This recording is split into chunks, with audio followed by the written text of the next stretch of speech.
Caríssimos irmãos e irmãs católicas, João que vos fala. Hoje meditaremos acerca do Concílio Vaticano II, feito no século XX.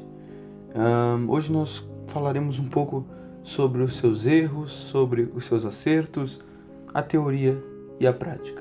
Vamos para o vídeo. Iniciemos com a Constituição Dogmática Dei Verbum. No proêmio, fala-se sobre a intenção do concílio. Você pode encontrar esse documento no site do Vaticano. O Sagrado Concílio, ouvindo religiosamente a palavra de Deus, proclamando com confiança, faz suas palavras de São João. Anuncia-vos a vida eterna que estava junto ao Pai e nos apareceu. Anuncia-vos o que vimos e ouvimos, para que também vós vivais em comunhão conosco. E a nossa comunhão seja com o Pai e com o seu Filho Jesus Cristo.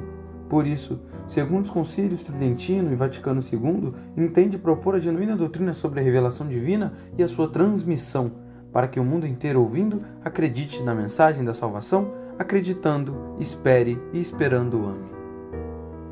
Demos destaque a um trecho desse parágrafo. Entende propor a genuína doutrina sobre a revelação divina e a sua transmissão. Todo concílio gira em torno de um contexto. Um contexto que fere, que está relacionado à Igreja Católica. Qual era o contexto necessário para a convocação do Concílio do Vaticano II? O contexto de que os pseudo-renascentistas, a revolução sexual que acontece tão próxima ao concílio, enfim, esse contexto é um conceito de demonização da Igreja. O iluminismo coloca a vida como centro, a vida terrena, como centro dos interesses humanos e o mais valioso bem, colocando a religião como um ideal e não como algo tangível. Bom, o Concílio do Vaticano vem propondo uma solução para isso. Para o quê? Para a imagem ruim que cercava a Igreja Católica, a imagem da religião opressora, a imagem da religião da Inquisição, a imagem da religião que oprimia os mais pobres e não sei mais o que. Enfim, o Concílio do Vaticano vem para consertar essa imagem. E ele se faz necessário. Ele se faz necessário para construir a imagem da Igreja Católica no mundo moderno. Porém, a gente tem que entender uma coisa. Aquele que se constitui amigo do mundo se constitui inimigo de Deus. Isso é bíblico. Qual então é o problema do Concílio do Vaticano II e por que ele é tão mal visto? Bom, o problema do Concílio do Vaticano II gira exatamente nesse trecho bíblico ao qual eu citei. Aquele que se constitui amigo do mundo se constitui inimigo de Deus. John, a igreja se constitui inimiga de Deus? Não chegou a isso. Mas, digamos que experimentou um pouco disso. Por quê? Pelo simples fato de que a igreja começou a voltar atrás em certos posicionamentos, não necessariamente voltar atrás, mas suavizar, ser mais eufemista com, por exemplo, o movimento de Islã. Existe um documento chamado Nostra Aetate, que também você pode encontrar no site do Vaticano, que fala sobre o hinduísmo, o budismo, a religião do Islã, a religião judaica, inclusive tirando a verdadeira culpa dos judeus pela morte de Cristo. Enfim, a Igreja Católica foi muito eufemista com essas religiões. E aí que está o problema. Por quê? Porque você abre mão de uma verdade para agradar ao mundo. Para agradar ao mundo a troco de você ficar bem visto. Não. A Igreja Católica tem que ser, e grande parte da sua história ela foi, aquele que nada contra a corrente. Então, o que acontece de problema na Igreja Católica? Eu não usarei documentos, não usarei pensamento de outros padres ou qualquer outro pensador, eu usarei minhas palavras e o que eu vi. Não presencialmente, porque eu não vivi essa época, mas aqui nós assistimos a consequência do Concílio do Vaticano II. Existe hoje uma teoria, até mesmo uma teoria que eu considero uma falácia, de que a partir do Concílio do Vaticano II institui-se uma nova igreja chamada Igreja Conciliar. E se isso acontecesse, nós viveríamos outra divisão, ou talvez uma que a igreja tivesse corrompido. Isso não tem como, é uma mentira, porque Cristo promete à Igreja Católica, aos fiéis da Igreja Católica e a São Pedro, que as portas do inferno não prevalecerão, ou seja, ele não irá descumprir sua promessa até a sua volta, e ele não irá descumprir. Então veja, a Igreja Católica, na verdade, ela se abre, se torna mais eufemista com os movimentos, se torna mais eufemista com as religiões, e fala-se muito em um dos documentos do Concílio Vaticano II sobre a liberdade religiosa. E isso está certo, só que até certo ponto. Até certo ponto que você entende o dogma do extra ecclesia nulla salus, que é fora da igreja não há salvação. Bom, uma infeliz fala do Papa Francisco, a qual não cabe me julgar, mas uma infeliz fala dele reflete um pouco as consequências do Concílio Vaticano II, que é exatamente quando ele diz que todas as religiões levam a Deus. Mentira. Isso é uma mentira e eu não estou julgando o Papa, não vou entrar no mérito de o Papa ser isso, ser aquilo, mas aquela fala é errada. E não que o Papa não possa cometer erros, pelo amor de Deus.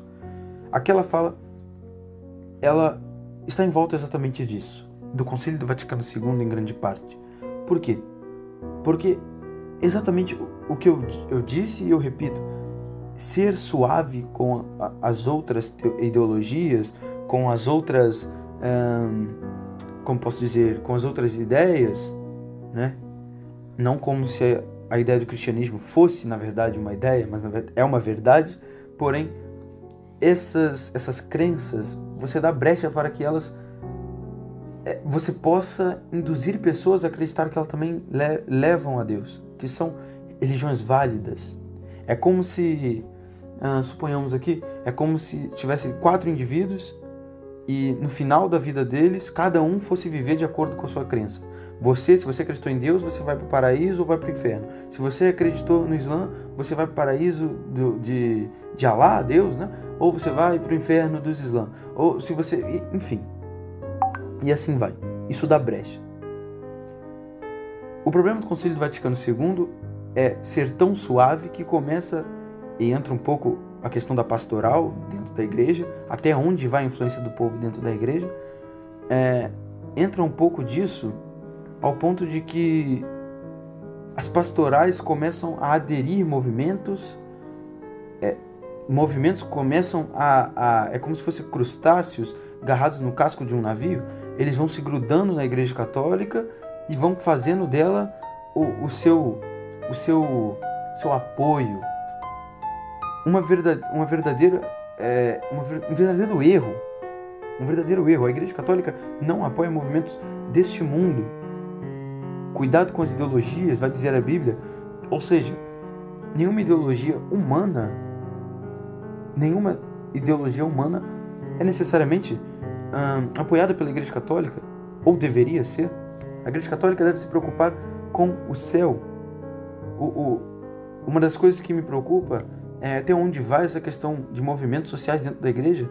Você vê agora a ecologia integral, a campanha da fraternidade. É certo cuidar da criação, mas é certo preservar, ter mais zelo com a criação do que com as almas perdidas? Falando em alma perdida, outra proposta do Concílio do Vaticano II é exatamente essa, a conversão. Maneiras de atrair pessoas para a igreja, não como se fosse uma instituição, uma empresa, mas maneira de converter, levar a verdade. E aí nós vemos crescimentos de movimentos como a renovação carismática. Um movimento válido, um movimento que de fato converte muitas pessoas, mas que fantasia e que tapa a imagem da verdadeira Igreja Católica. Quantos já se converteram ou voltaram à igreja através do RCC, mas não duraram um mês? Por que não duram um mês? Porque o RCC ele proporciona a felicidade de Deus, e de fato é a felicidade de Deus, mas o RCC é incompleto. O RCC, quando você... eu não quero ficar aqui girando em torno disso, mas foi uma das coisas que aconteceu pós-concílio. O RCC atrai as pessoas mostra a felicidade de Deus, mas cria uma lacuna enorme entre a tradição. Porque quando a pessoa ultrapassa essa parede, ela chega à Igreja Católica e ela dá de cara com algo sacro, com algo tradicional, muitas das vezes, com diversas culturas, diversas mensagens na missa, e elas não entendem que o ápice da Igreja Católica não é o momento de efusão, não é o grupo de oração, é, na verdade, a Santa Missa. Eu costumo dizer, muitos não sabem o que é um turíbulo. Ou seja, precisamos rever o conceito de converter, mas de manter. E manter bem, não manter como estatística, mas manter como católico de fato, aquele que irá herdar o reino dos céus.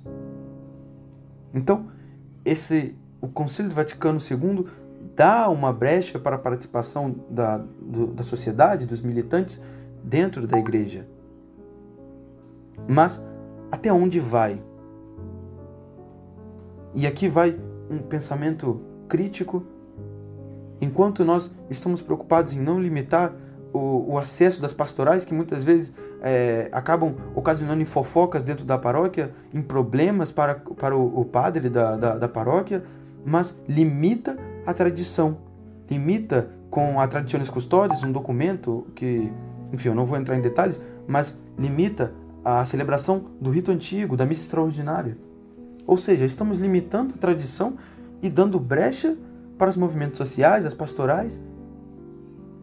Mas, na verdade, não é dar brecha, é não limitar, não dar limite. Hoje vemos coordenadores de paróquia dando mais cartas do que o próprio pároco. Os valores estão invertidos, a igreja está se tornando um reino de poderes. Sendo que, na verdade, o reino que nós precisamos estar não é deste mundo. A Igreja Católica não deve ser vista como um reino ou como uma empresa. E o Concílio do Vaticano II, em minha visão, traz esse conceito de hierarquia, não de hierarquia no sentido de papa, de cardeal, não, mas traz no sentido de coordenador, ganha poder de acordo com o tempo que ele está dentro da paróquia. Não! Isso não é Igreja de Deus, isso não é. E é até injusto de minha parte falar que tudo isso é problema do Concílio do Vaticano II. Não. Não é. Não é. Você ser... Se o Concílio do Vaticano II é muito eufemista, os que julgam tanto o Concílio do Vaticano II são hiperbólicos, porque exageram na interpretação e nas críticas. Exageram.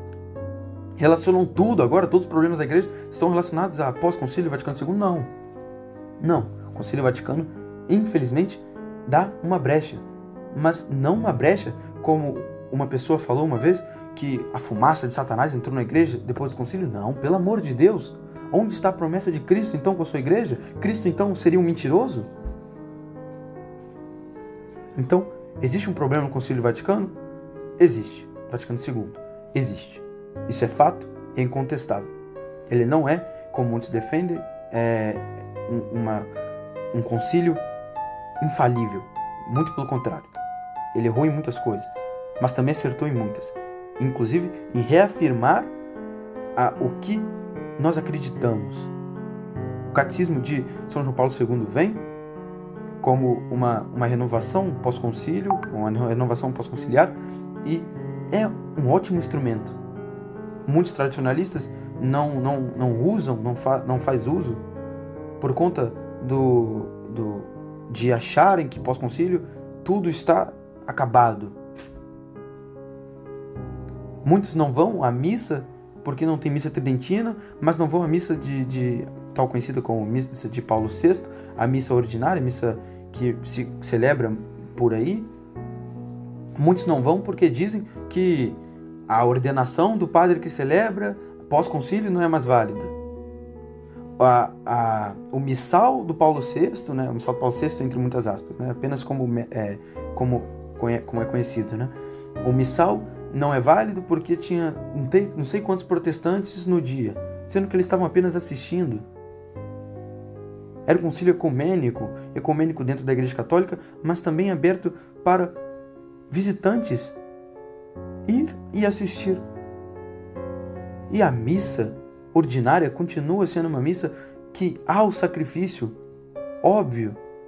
A missa ordinária, infelizmente, é alvo de grandes sacrilégios, alvo de missa afro, de teologia da libertação, um problema que, infelizmente, o Concílio do Vaticano II também dá brecha para o crescimento.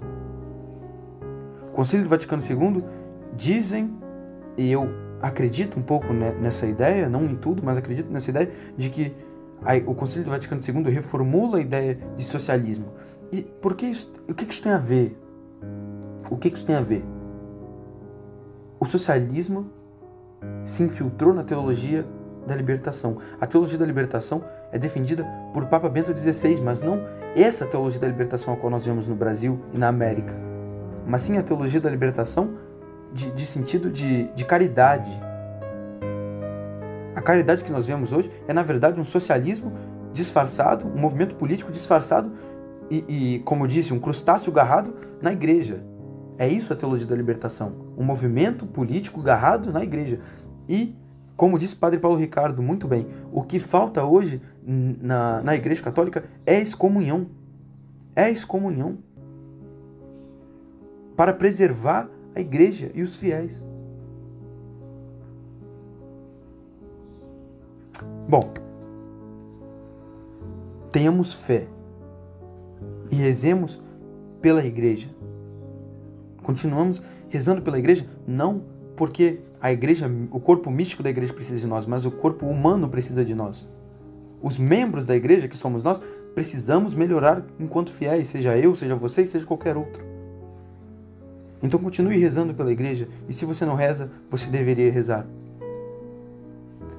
E você que se afastou e que conheceu a igreja através do RCC, eu digo a você que dá para conciliar tudo. Hoje nós chamamos de tradismático, um termo muito engraçado, mas o termo correto que deveria, inclusive, ser um carisma. Ser a pessoa que vive a Santa Missa de uma maneira bem vivenciada, estuda, e quando sai, não que os carismáticos não estudem, pelo amor de Deus, mas que tenha todo aquele conhecimento teológico da qual nós, como posso dizer, anexamos aos tradicionalistas, mas que também possa ser feliz. Não é porque e nós podemos falar sobre isso depois, os carismas e as padronizações deles, não é porque um tradicionalista se diz tradicionalista que ele não pode pular, dançar, cantar. Muito pelo contrário, ele deve viver a felicidade que o RCC traz, a verdadeira felicidade em Cristo. Futuramente podemos falar sobre a questão do protestantismo e o RCC ser uma fábrica de protestantes. Isso é uma meia-verdade e um grande exagero. Está ali entre... É uma linha tênue. Depende muito da pessoa e não do movimento em si, mas existe uma verdade nisso. E futuramente podemos falar. Bom, encerramos por aqui, reforçando a mensagem de que devemos rezar pela igreja e não nos afastar e não cismar com a igreja por conta de alguns erros ou de muitos erros de uma parte da história. Se fosse assim, a Igreja Católica não teria fiel algum para adorar a Deus. Porém, a Igreja Católica foi fundada por Cristo sob uma promessa de que o inferno não prevalecerá. E é por isso que estamos aqui a trancos e barrancos, mas estamos. Fique com Deus e que a graça daquele que é Pai, Filho e Espírito Santo esteja convosco. Até a próxima.